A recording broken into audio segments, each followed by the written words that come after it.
This is Gridiron Graduates, a weekly podcast covering all things football. Episode number 34. Are you ready for some pink balls? Recorded February 10th, 2016. Hey everybody out there in football land. It's your boy Bill Rossetti hitting you guys back up for the start of the off season. I can't believe that the season is over. The Super Bowl is in the books.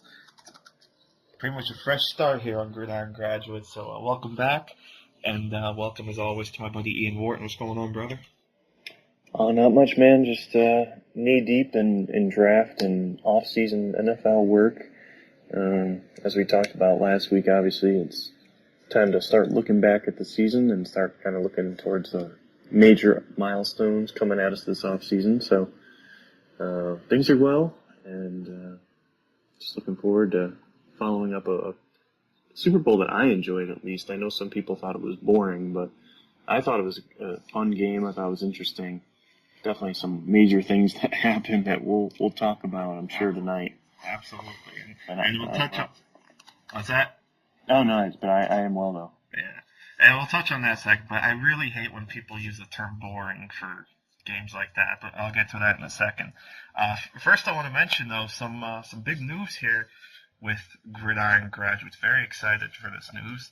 Our friends over at Torgo Entertainment has offered to host our podcast and upload our audio recordings to his YouTube channel. So in addition to the blog that these recordings get uploaded to and uploading to iTunes and that, you can also find the recordings now with Torgo Entertainment on YouTube. So go ahead and subscribe to him if you want to get the YouTube version now of our show. So a little extra exposure, and it's great news. I'm excited. It's almost like a new year, new home, fresh start for us here at GG. So really excited for that news. Yeah, definitely appreciate that that offer by them and the work that they put in. So thank you again to them. So let's jump into it. It's hard to believe we're now recapping the Super Bowl. But yeah, what an interesting game it was. Again, I hate when people say, that games like that are boring. I think too many people feel like a game needs to be 45-42 or something like that for a game to be exciting. Like you could have good defensive football and still have the game be exciting. It's like I was talking to somebody the other day, and we were kind of talking about this. It's like in baseball, you can have an exciting game and the score only be like 1-0. Similar in football, you can get exciting moments in a 7-6 game, and certainly in this game you had some exciting moments. Of course, the Denver Broncos defeating the Carolina Panthers 24-10 to claim their third Lombardi Trophy, and Peyton Manning wins his second. Von Miller, after an incredible game, just outstanding, was named Super Bowl MVP. And for the Panthers, it was a great run, but it ended 17-2, and unfortunately, the offensive woes that we were concerned about all throughout the season picked the worst time to rear their ugly head. And it seemed from the very beginning, especially problems on the offensive line from the get-go, they just doomed the Panthers, especially guys like Michael Orr and Mike Remmers turned out to be no match for DeMarcus Ware and Von Miller. Yeah, and we like you mentioned, we talked about that way at the beginning of the season, and they had a lot of success in spite of those issues. The Panthers had a very successful season, and you really can't take away much. I mean, there's no doubt about it. I'd rather be in the Super Bowl and lose in the Super Bowl than to not make the Super Bowl. That being said, what this team accomplished, obviously you look back at it and you say, well, maybe the lack of competition throughout the season really did kind of cover these issues that we all knew were there. But we started to look at it and downplay the concerns a little bit. But, I mean, it proved to be a nightmare matchup, really, and they didn't compensate quickly enough for the issues that they have, especially along the offensive line. I thought that they were a little bit slow to give extra help to their tackles, especially against Von Miller. There are things that you can do to significantly slow a pass rush like that, and as well as this team's been coached all season, I think that it showed. They really went up against a team with an excellent head coach and his staff, Wade Phillips especially, but Gary Kubiak did a nice job as well. The Broncos came out strong right away, attacking in the passing game with Peyton Manning, and that caught the Panthers off guard. And then, I mean, it really transferred on the other side of the ball too. When the Panthers were on offense, too many drop balls, way too many drop balls, especially fairly easy passes that really no excuse for dropping. And then a couple of tight contested passes as well. But I mean, it's the Super Bowl. You've got to make those plays, and the lack of playmaking ability that finally reared its ugly head ended up costing the Panthers dearly. And the one thing I took away too from this game was how little it seemed they used Cam Newton in the run game. Like it didn't feel like they let him loose as much as they had throughout the season, and I think that hurt the Panthers a little bit too in moving the ball. Now, they were able to run the ball a little bit with Stewart, but then he went down with injury, and that hurt. And like you mentioned, the drop passes. But credit the Denver defense. I mean, Cam was just swamped all night, and that was because of guys like Miller and Ware. Derek Wolfe got into the mix. Malik Jackson had the defensive touchdown. All throughout the defense, corners too, or I should say the secondary too, just played outstanding. Well, aside from those couple of idiotic plays by Aqib Talib. But overall, just an outstanding game plan. And I guess looking back, it just makes the case that giving Wade Phillips 2 weeks to prepare for an offense like this, he obviously had a game plan. He stuck to it, and it worked out beautifully. I think that you brought up an interesting point about Cam running. He had some success, and there was almost a turning point in that first half where Denver got the quick score, obviously, and Carolina just seemed a little flustered and overwhelmed by the moment. Then Cam started to run, and he broke off a couple big runs en route to a scoring drive. Really started to kind of pick things up for the Panthers, and it felt like, okay, Panthers have settled in. And we've seen this in Super Bowls and even other big games, college football, NFL. We've seen it where one team just gets they start the game a little too excited or whatever it may be. They settle in, then they start to really take over like you expected. I thought that they had that moment. I thought the Panthers had found that moment until, the drop Jericho Cotchery pass where Von Miller was covering him, and then the missed field goal, and the mistakes just kept piling on. But there was a moment there where I was like, okay, that's their spark. That's the moment where Carolina found the weakness in the Denver defense. And I'm shocked that they just didn't call more quarterback draws, or they just asked them hey, we're going to run deep passing routes.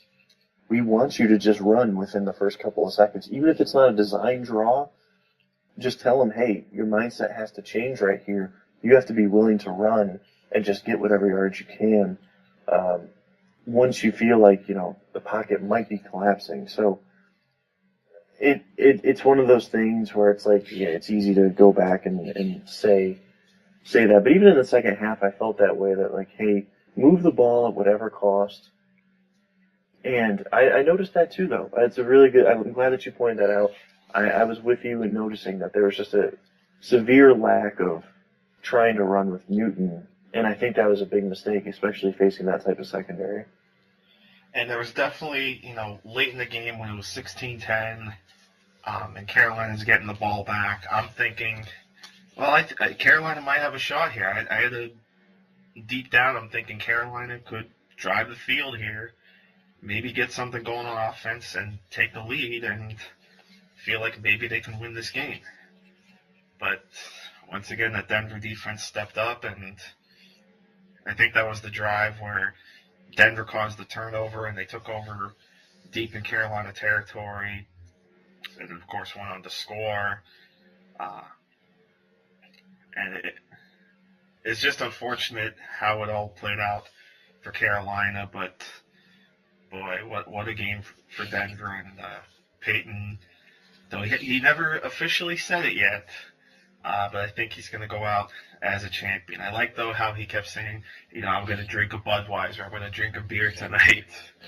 Man, like that bothered me so much, to be honest, like that, because he said he mentioned Budweiser, and then he kissed Papa John. Yeah. Those were two of his first things, and to be honest with you, man, like that really, bugged me for whatever reason. You just won the Super Bowl, and you're sitting here thinking about Bud Light and kissing Papa John. You've made probably $200 million in your career, and that's what you're worried about after you just won the Super Bowl? I don't know why. It rubbed me wrong. It rubbed me worse than what Cam said after the game, which I think we need to touch on as well. Oh, definitely, yeah. That's good. The whole fumble situation. But, Manning, you can't take anything away from the guy. The guy's had an amazing career. But it was a moment where it's that's an all-time moment. And he comes out and, just mouth vomits with a mention of Budweiser. It just, I don't know. It just, to me, it was seriously, dude, you're still trying to grab the cash cow at this point in your career? It felt disingenuous. I would have liked to, I don't know, just have a more endearing moment than coming away with it thinking, did I really just hear him say Budweiser? And he did it twice, too. Yeah. That is the weird part, is that he said it twice. So, it is what it is. But, I definitely think that we need to talk about, on the other side of the thing, on the other side of the coin in the field, Cam Newton. Real quick, though, before we get to that, I'm sorry. Yeah, definitely, go ahead. Well, it's also interesting, too, that the whole talk before the season was how Peyton Manning took a $4 million pay cut, I guess, to help with other contracts or whatnot. In the end, he ends up getting that $4 million back. Yeah. He got the $2 million for winning the AFC Championship, and then he gets $2 million for winning the Super Bowl. Yeah, not bad, huh? Go out on top and really. Receive a nice $4 million paycheck behind a terrific defense that just played, like you said, lights out. Absolutely phenomenal. But yeah, let's go to Cam Newton, because obviously that rubbed people the wrong way with that with his press conference afterwards. I think that he really, honestly, I think he lost the entire week of the Super Bowl, and I try not to, I don't put much stock usually into press conferences and stuff. It's not my job. My job is not a journalist. My job is not a reporter. Those aren't things that I do. However, I think he handled the press poorly all week. We saw him get frustrated later in the Super Bowl 2-week process where he was I keep answering these questions and stuff like that. And to me, it showed a guy that even though he's been on the big stage before, he wasn't really ready for it, maybe. And you could tell he was just not really focused, I think, where he needed to be focused. And again, part of that comes from being 26 years old. And although that's not saying he's a kid, it's saying that this is his first time in the Super Bowl with this much scrutiny. Yes, he's played a national championship, but it's a lot different on that stage. My big thing is I think it showed in the game. He didn't seem confident. He didn't seem super focused all game long. And that's a concern for me. I think that leading up to especially the fumble, where he hesitated to jump on the ball, I feel like he didn't have that normal energy, that normal burst of swagger that he plays with. And honestly, I think that played a big part into, and again, part of that's because he kept getting hit over and over, and part of that's because his receivers kept dropping the ball. So not all of it was on him, but overall, I think he lost the week. Obviously, it wasn't so much and then for me later, the second press conference is what bothered me more, because he doubled down. The press conference after the Super Bowl, look, I'm a sore loser. I don't like to lose. And I realize that about myself. There are people that are going to be like that. I don't think you need to, quote unquote, handling with class is really dumb to me. Like, type A personalities and type B personalities are going to handle things differently. Especially when like the news clip or the soundbite came out about Chris Harris, I think it was, talking in the background. Like, that's a little ridiculous. That shouldn't have happened. That's why he walked away. It's not because he was sulking or anything like that. He didn't want to hear someone else talking about how they just won. Like, and I get that. This is the biggest loss of his career, easily. So, I don't expect him to handle it like he's been there before, because he's never been there before. What bothered me is the day after. He clearly did not jump. He made a business decision on that fumble, where he was stripped. They're down 6 points. There's 4 minutes left in the game. If Carolina gets that ball back, they punt, and they may get the ball back with 2 minutes left, going for a game-winning drive. It was a game-changing play. He made the remark that play did not lose them the game. It really did, though. It sealed the game. Mm-hmm. It sealed the game, and although it didn't single-handedly lose it, it was a major factor in losing that game. And whether he had a realistic chance of getting it or not, it doesn't matter. It's the Super Bowl. It doesn't matter. And if I was a teammate of his, and I heard what he said after, and I realized that the team didn't react this way, but look, if I'm a teammate, and I'm hearing a guy saying, you can't blame that play, or, we can second guess it, but, this. Like, he doubled down on the excuse, and it's just a bad look. And it's someone that handles winning very well and does not handle losing well. And it creates an interesting discussion of, can this guy be the face of the NFL moving forward? To be honest with you, I don't think he can be. I think it's amazing to say that changed in one game. Mm-hmm. But all of a sudden, it's reminiscent of almost LeBron James, where LeBron James was the heel for years because he made really bad comments after some bad losses, and the way he conducted himself in those losses, he was pouting, and he still does it. As a fan of the Cavs, I've seen it plenty throughout his career. He is a pouter, and he loses confidence. And it's very similar to Newton to me. And it's just like, look, if he comes back and wins, maybe then we can revisit it. But it was a bad look. It was unfortunate. I'm still a big fan of Cam Newton. I'm not going to I'm not going to say what he did this season is needs to be parsed because of the poor Super Bowl performance. But overall, I think it does bring upon a bigger discussion of saying, we need to keep in mind now, from Newton's marketability aspect, if you want to keep it on the field, then that's fine. But I just think his off the field, I don't think he's ever going to be looked at the same because of how he reacted. And people defending him and making excuses. I'm not going to make it a bigger deal than what it is, but it was a really ugly look for a guy that had normally been very charismatic and had been normally very positive in the media, and the media had done a respectable job of making this guy look as good as he's played, because he has played very well. I think he brought it upon himself, and it could change the narrative of his career here moving forward, because he simply doubling down on it, I think, was a really bad look, and almost shifting blame to people wanting to see him play differently was actually a really bad look.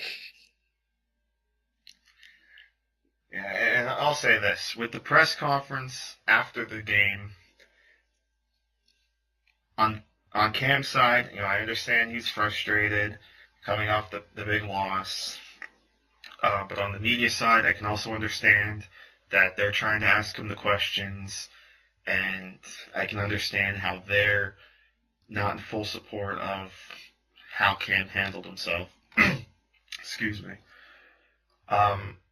With the fumble, yeah, you can look back and say that he definitely could have dove for it. Like, I know if there's like a fumbled snap, quarterbacks are usually taught not to reach down and go after the ball, because that's obviously a dangerous play for the quarterbacks. Your arms are right there in harm's way. But with a loose ball like that,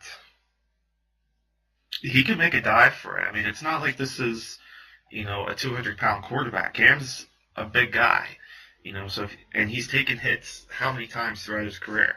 So if he makes a dive for the ball and he gets hit, he should still be okay. Right. And what are the chances that he gets hurt? Yeah, exactly. I mean, it's very slim to none. You have the whole off season to recover if you do get hurt. Yeah. I mean, you're gonna be fine. If you get hurt there, you're gonna be fine. It's the Super Bowl, for crying out loud. No one's gonna blame you if you get hurt. He's probably they were probably gonna try to muster him up and get back out there anyway, because there were only a few minutes left in the game anyway. Right. It just seemed ridiculous to me to he used injury, like a possible injury, as an excuse, and it's just like, who cares? There's 4 minutes left in the Super Bowl. You're down by 6 points. At least try. And that's what to me seemed like he was not. I'm not going to say that he quit. I'm not going to say that he's not tough. I certainly would not say that about him, because he is tough and he does play hard. Mm-hmm. But it almost seemed like he had already accepted that the team was going to lose when he made the decision to not jump on that ball. It was almost as if he was saying, I don't think we're going to be able to win this game, so I'm not going to jump on this ball.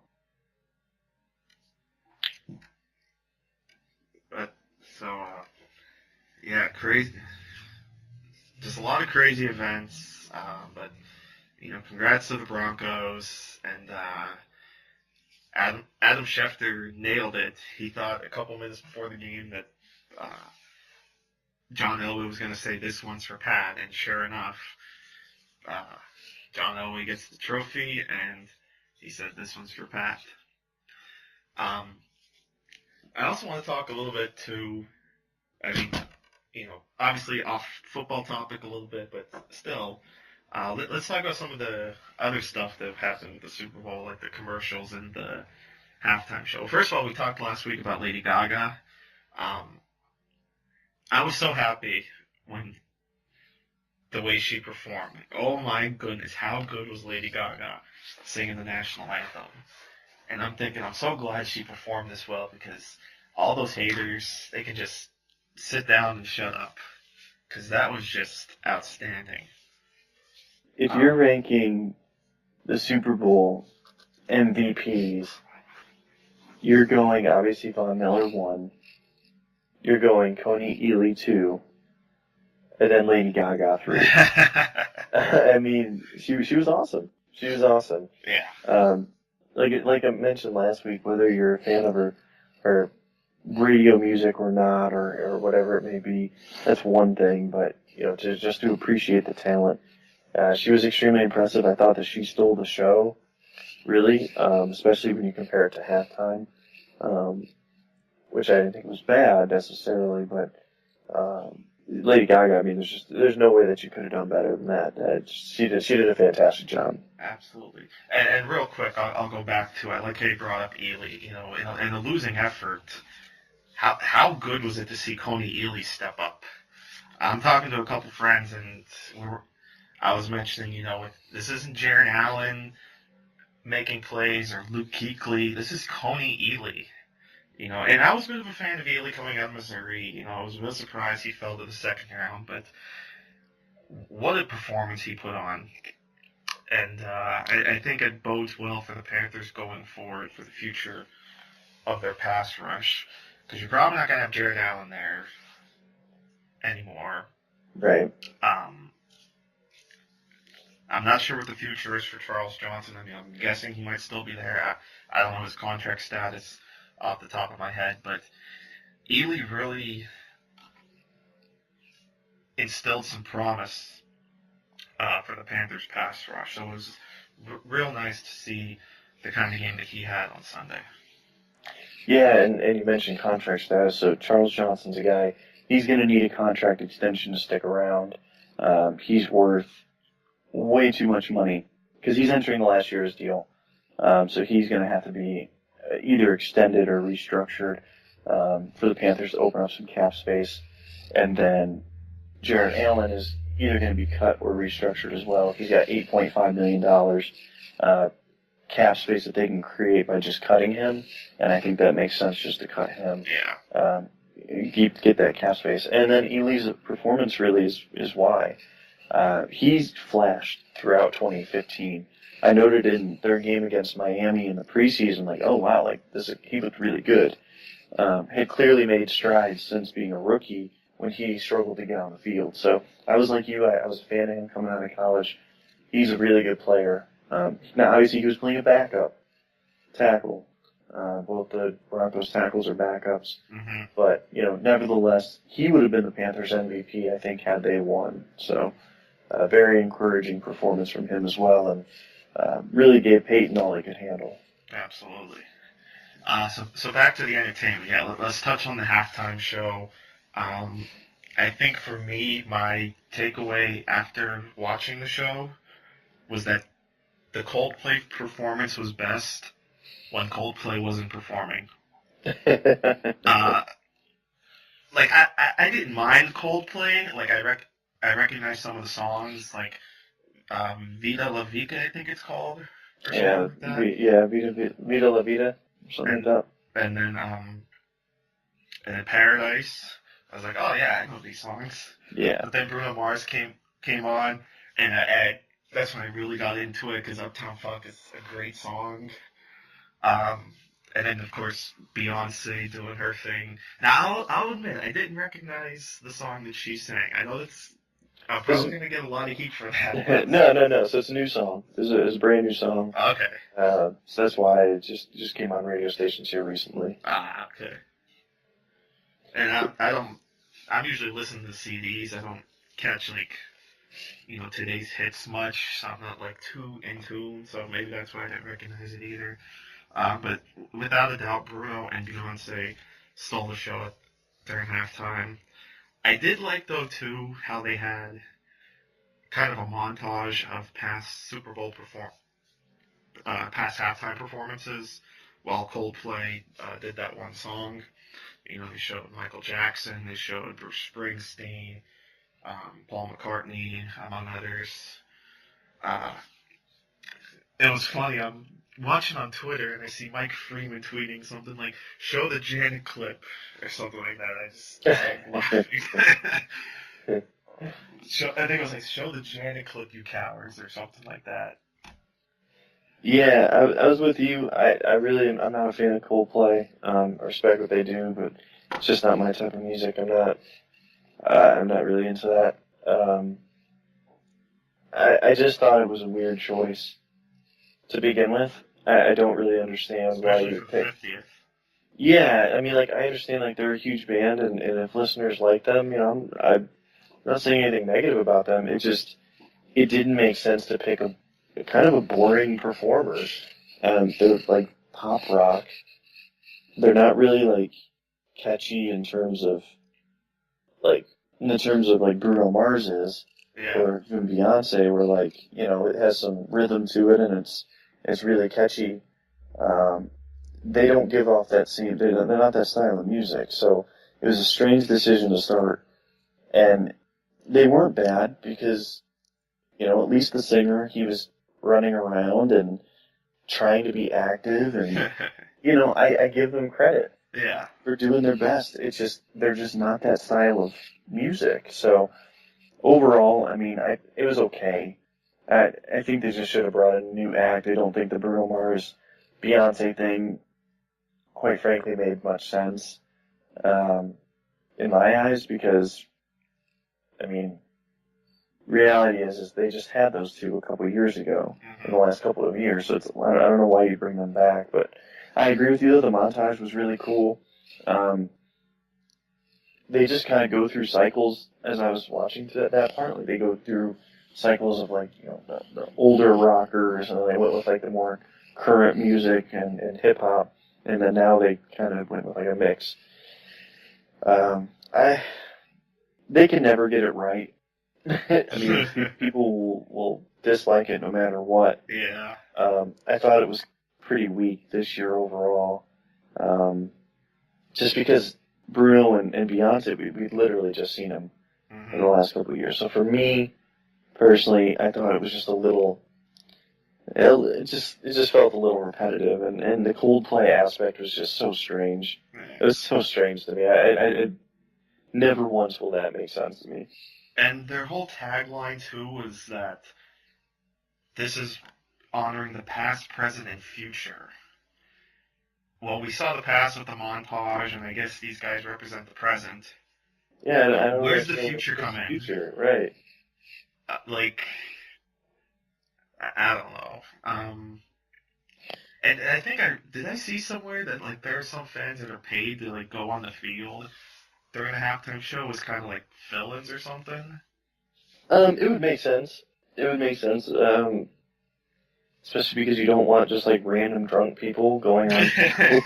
Because like when the lead singer of Coldplay was kneeling down to start the segment, and like the fans were running by, I looked at my fiance and said, "How hilarious would it be if one of those people just like trucked him while he was singing?" And again, it's nothing against him, but it's like putting him in that situation was really strange to me, where he could get hurt. So so that would make sense that you're gonna pay. So maybe like that part was set up, maybe rehearsed or whatever. Yeah, definitely. Because it's like you're kneeling in the middle of a football field and you have hundreds of fans just running out. Live TV, totally vulnerable stuff. Yeah. If this was college basketball and you're doing something like that, you're getting trampled over. Right. I'm almost surprised someone didn't take the free shot. I mean, it's not like he wouldn't have been hurt. Like, that's the thing, is like, it just would have been really funny to just make headlines or something. Yeah, it would have been really funny to see that on live TV. And then the commercials. As usual, you have some real funny ones, and you had a bunch of dud ones. For me, I really liked the Kevin Hart one at the beginning. I thought that was funny, especially at the end where he asked his daughter, like, what'd you do tonight? And he looks at the camera like all smirkish. I like that one. I like the Doritos with the pregnant woman. And I love the Steve Harvey one too. When Steve Harvey came on, it was just so funny. And I was just like, I love how he can laugh at himself for that. And he's like, I have to apologize again. And he's like, I didn't get it wrong this time. Verizon messed up. Yes. And then, of course, you had Puppy, Monkey, Baby. And all I could think when I watched that was, what the hell did I just watch? I have no words for that commercial. None. Just how stupid that commercial was. Yeah, I'm with you. What I thought is, when I saw it, this is like the first time we're seeing a commercial specifically made for people on drugs. That's a good way to put it. I like that. It was so bad. It was legitimately awful. I usually like the Doritos and Mountain Dew commercials. I like that, they kind of push the envelopes. I think Doritos did another good job this year. They always seem to be a winner for me. Doritos never fails in the Super Bowl. Yeah, they know. They get it. They get their brand. They know how to be silly. But yeah, man, the puppy monkey baby was just that's the thing too. Like, disaster. We don't even know. Like, you have to think for a second. Is that the exact name? That's how stupid it is. Yeah, I mean, it was awful. And I'm the type of person, like, I won't get a product because it was well marketed. per se, like, that doesn't really matter to me. But when something's really poorly marketed, I will literally do everything it takes to avoid that product. I don't know why. Like, I've worked in marketing, and it just, for me, like, it's just a total turnoff when, like, you kind of insult, like, the people that you're trying to market to. And, like, that's the way I took that. It was so bad, it was, like, offensive to me. I was like, this is terrible. Don't put that. I can't remember the product. It was Kickstarter. It was like a Mountain Dew Kickstart. Oh, that's right. Yeah. Yeah, it was like the purple one. So yeah. it's just a really bad job on their part. I mean, yeah, they got people talking about it, but I don't For the know. wrong reasons. Yeah, for the wrong reasons. I'm with you. The Steve Harvey one was hilarious. Not only does he laugh at himself about it, but he profits off of it. The man gets another check because of it. I love it. I think there was like a T-Mobile commercial later in the show too, or later in the evening. I can't exactly remember. For some reason, T-Mobile was sticking out to me as a winner. But I'm with you though. I did enjoy some of the commercials. I like the Kevin Hart one as well. I really like the Audi commercial, and I really like the Acura commercials for their high-end cars, Audi R8 and the I think it's the Acura NSX, if I remember correctly. Might have been the RSX. I can't quite remember. Two mid six-figure, $150,000, $175,000 cars, which I have no chance at getting ever. Oh, but yeah, no, exactly. but that's not the point. I like looking at them. And actually, someone at my day job has an R8, and it's beautiful. And I park like 2 spots down from it every day, and it's really great. But yeah, so I'm with you though. I don't think the commercials were terrible. I know a lot of people like said that they were just really bad, really boring. But I thought there were definitely some winners, especially the Steve Harvey one. That one really stuck out to me as a good one. Yeah, and the best, I think the best part too for Steve is not only can he laugh at himself, but he's also laughing all the way to the bank. Yep. Not just for that commercial, which obviously I'm sure he made millions of dollars. And I think we brought this up before, but he also got a multi-year contract to return as host of the Miss Universe pageant.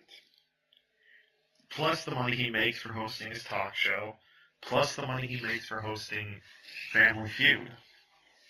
So he can afford to laugh at himself because he's just going to rake in the millions, and we'll just laugh along right with him. So, but again, good on Steve Hartman. I mentioned this before. You know, I respected him, and he earned a lot more of my respect when he owned up to the fact that he made the mistake in the pageant. Yeah. And now he's, able to laugh at himself. I remember on Christmas, he sent out a tweet saying, like, Happy Easter. And then now you have the T-Mobile thing, so that was pretty funny. I'm really a big Steve Harvey fan in general. My fiance and I, we watch Family Feud before we go to bed every night, and it's hilarious. He's hilarious. He has a lot of really good life advice too. So I've actually grown to be quite a fan of his. But yeah, I'm all for him. Go get your money. Absolutely. Go be a cool guy. Don't take it too serious. Don't take life too serious. We all mess up. It was just kind of refreshing to see that, especially when everyone, especially Super Bowl week and all these interviews and old white reporters getting butthurt about Cam Newton. Even though I said what I said, again, it doesn't really affect my view on him. Yeah. Especially as a player, I think he's a good player. I think he's a good guy too. He just might be different than who we thought he was, but that's okay. It doesn't mean he's a criminal or anything like that, or a thug. That's such ridiculous in my eyes. But old white reporter Twitter, and Dog Abby Twitter, does not like Cam Newton. But yeah, no, overall, it was very interesting to see the responses to both the game and everything surrounding the game, which we've talked about through the half-game show, halftime show, and the commercials as well. Definitely some strong opinions on both. Absolutely. And then on Steve Harvey, that's one of the reasons why he's been host now for 6 years.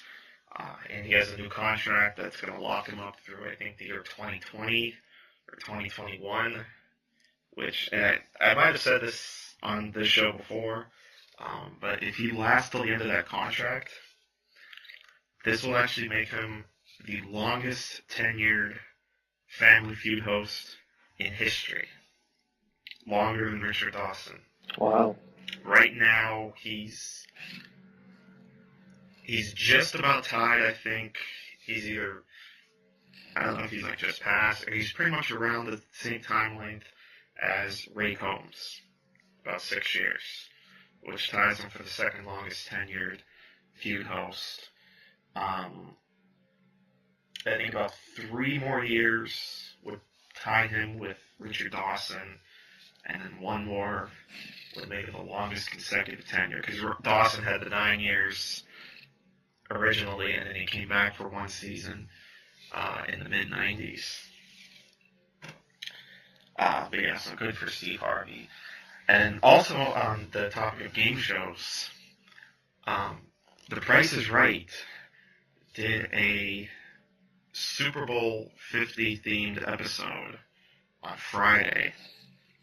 And I was actually home on Friday, so I was able to watch it. And the first thing you notice is you do not hear the Price is Right theme. Like, usually you'll hear, like, the Come On Down theme as they bring down the first 4 contestants. Their theme the whole time was actually the NFL on CBS theme. Which, at the beginning, it's like, oh, cool, you're using the NFL, you're using CBS's NFL theme, which is really nice. But as the show wore on, and they constantly played the theme, I'm thinking, okay, some of this music just feels forced. It feels like they're just throwing the music in there. It feels kind of unnecessary at times. But overall, it was fun, and obviously, one of the prizes was a trip to the Super Bowl. Spoiler alert: if you plan on watching the show, which at this point, I don't know if you're gonna go back and watch it, but unfortunately, that prize was not won. The girl went over on the showcase, so she did not win the trip to the Super Bowl. But it was fun though to see that, because obviously, CBS having Super Bowl 50, and usually Price is Right will have either shows or showcases kind of tie into something that's coming up on CBS. They've done it with the Grammys, they've done it with the NCAA tournament, and now they've had it with the Super Bowl. So I thought that was really neat. And the models were wearing the jerseys, the Panthers and the Broncos. So it was a fun shot. I don't know if you got to see it or how much you even get to see Price is Right in general, because I know you're busy with other stuff during that time, probably. Yeah, no, I don't get a chance to watch it, unfortunately. Yeah, so, but I thought that was fun. I think we should touch on the Hall of Fame, too. Oh, yeah, definitely. It's another huge event in the NFL that happens around the Super Bowl. Yeah. Saturday, the class was announced, and quite the class this year. Brett Favre was the lock of the century. And I think they said that lasted all of about 10 seconds.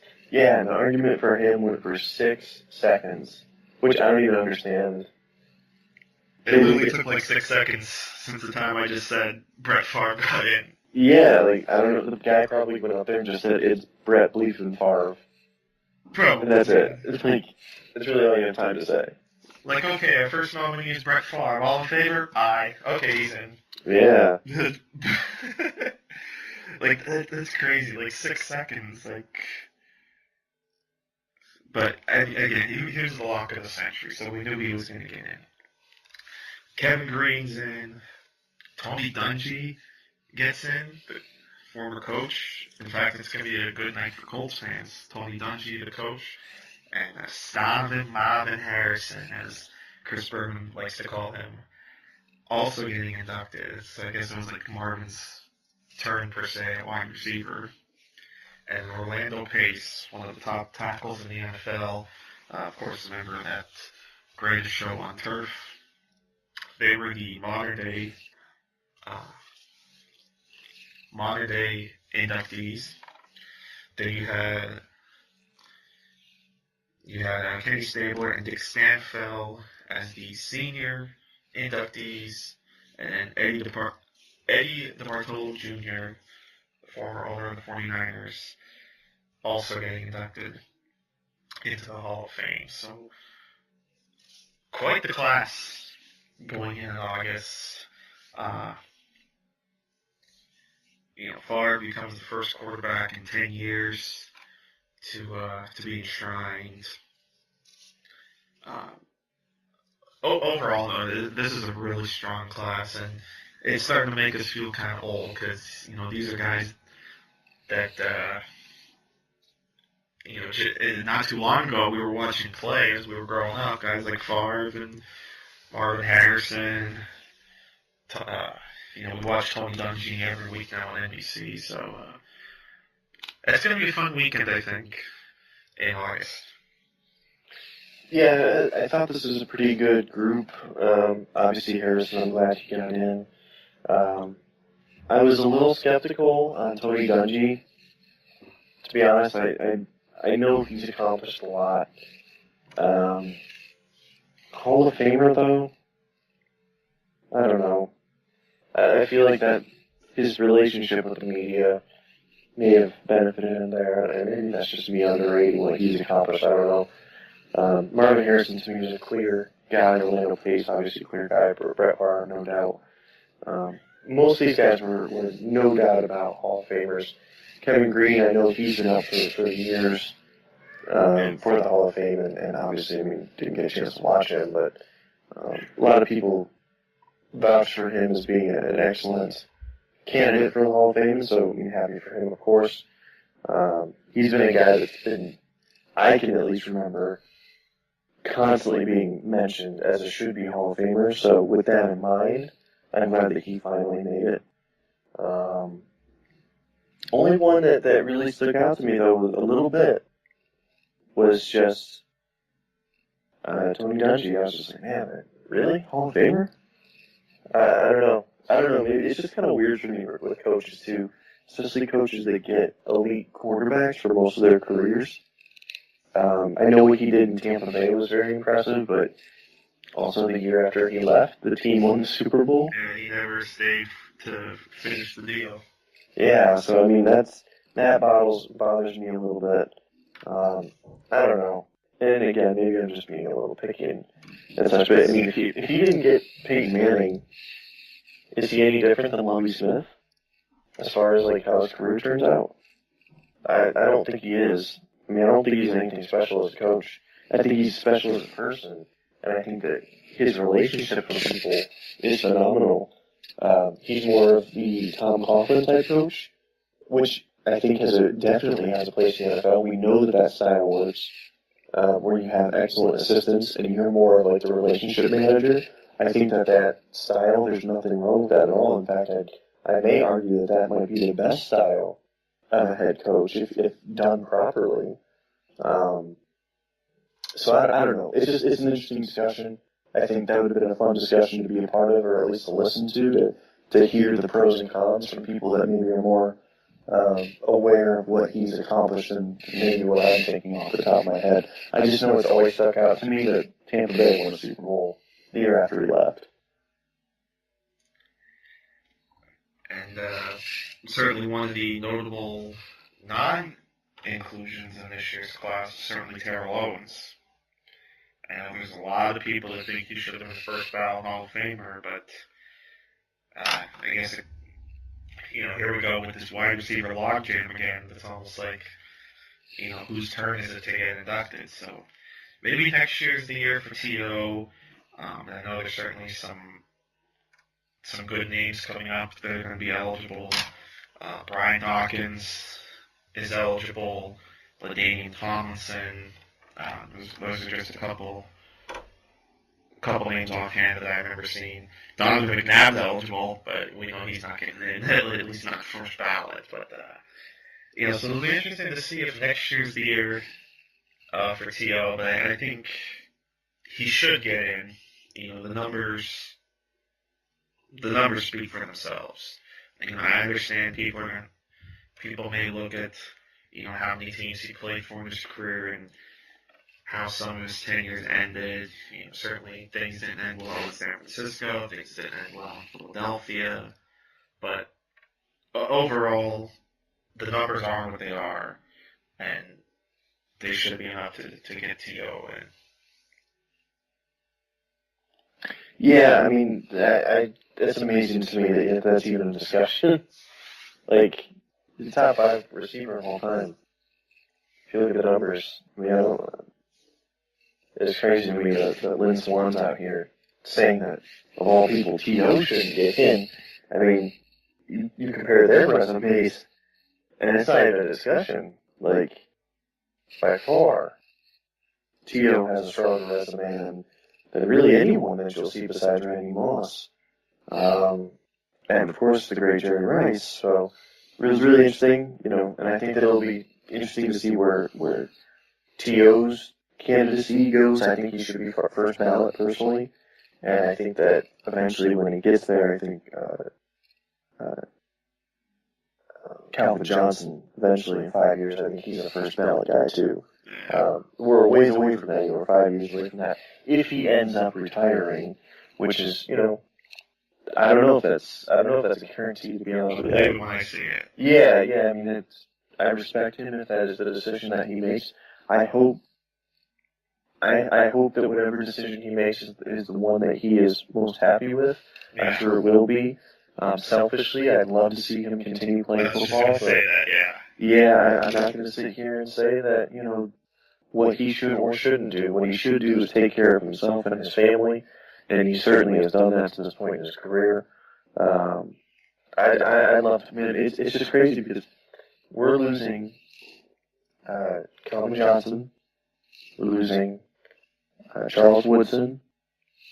We're losing possibly Peyton Manning and Marshawn Lynch, all in one offseason.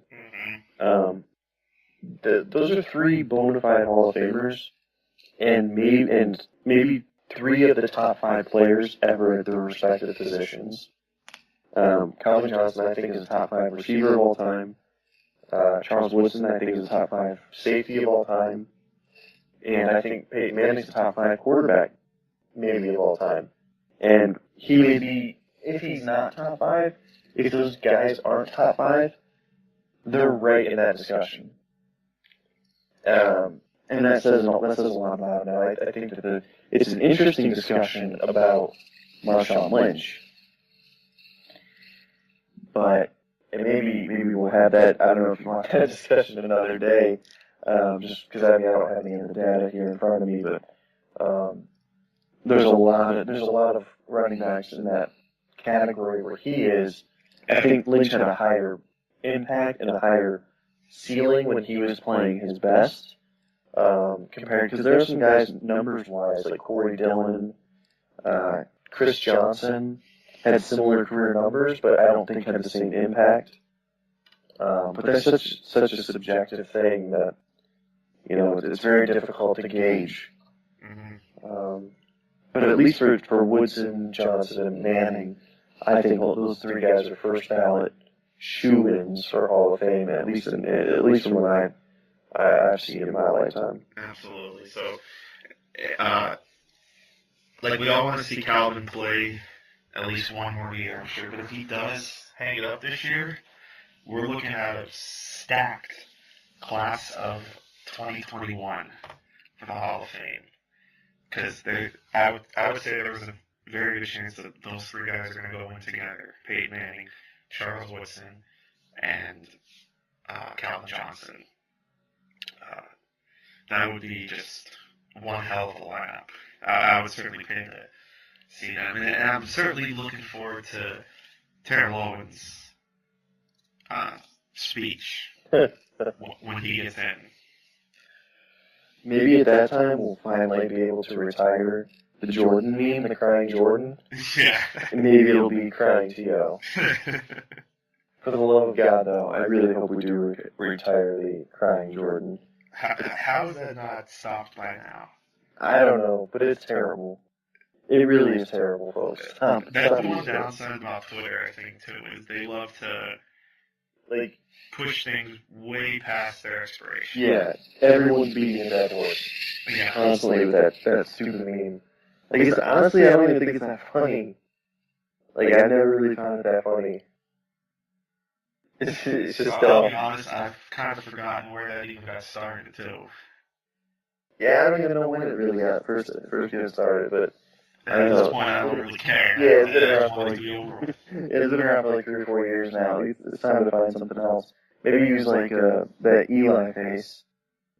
Yeah. That was the first thing I thought, too, when I saw the picture. I'm like, Eli face, and he's not even playing. Yeah, no, that would be fantastic. That'd be fantastic. Or just show a picture of Betty White dabbing. Oh yeah. Oh man, the dab needs to die too. Maybe that's like the one positive from Cam and the Panthers losing. Is maybe the dab will finally die. Betty White will be the last one to ever do it, maybe. I think that's a good place to end it. We end the dab, and we'll end the show with a good old-fashioned dab. You can't see us doing it, but there it is. Boy, time flies when you're having fun. That was a good hour of talk. But, boy, that's it. Season's over. It's full speed ahead now to the off-season. Scouting combine in about 2.5 weeks. And we've got free agency coming up and the draft, so a lot of good stuff coming up here. So looking forward to breaking everything down for you guys. So what do you think, Ian? Good stuff coming up. Yeah, definitely. Combine's always a fun time. Definitely will change the way you think of not only analysts, but also prospects.